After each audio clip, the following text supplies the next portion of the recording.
les marchés semblent s'être convaincus que la crise grecque est à peu près résolue, mais d'autres nuages noirs pourraient se pointer à l'horizon. Voici d'après Bank America, et dans l'ordre d'importance, 3 risques qui pèseront sur l'économie mondiale cette année et au début de l'année prochaine. Risque 1, flambée du cours du pétrole à cause de l'Iran. La menace la plus inquiétante est celle d'une forte hausse du cours du pétrole, qui résulterait de l'escalade des tensions entre l'Iran et l'Occident. Barack Obama estime qu'il est encore temps de trouver une résolution diplomatique du différend. Une intervention militaire américaine est donc peu probable en 2012. Malgré tout, Israël reste imprévisible. L'enjeu est vital pour Israël, qui pourrait être tenté de détruire les installations nucléaires iraniennes pendant qu'il le peut encore. Risque 2, la crise de la dette en Europe. Jusqu'au psy, l'Europe était le risque numéro 1. Il redescend en 2, mais il subsiste de nombreux risques à court et moyen terme. Les politiques d'austérité appliquées dans les pays de la zone euro pourraient perdre le soutien de l'opinion publique. Ceci est particulièrement vrai pour l'Espagne et la Grèce, où le taux de chômage est très élevé. Même si les gouvernements soutiennent des programmes d'austérité impopulaires,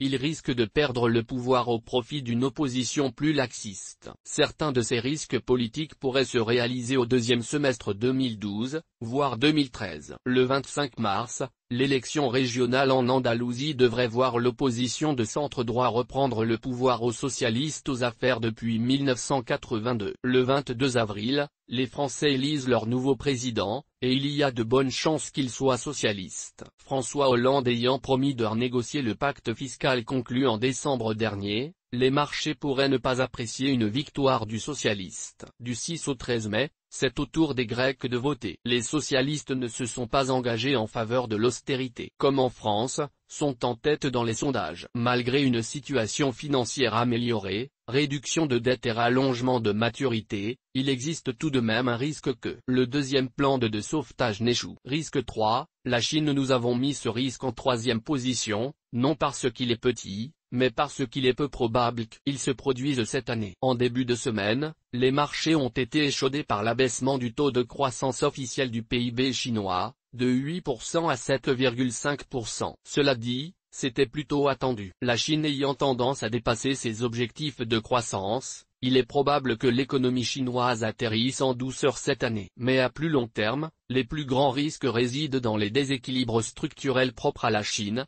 sous-évalués, inflation, et bulle immobilière, entre autres.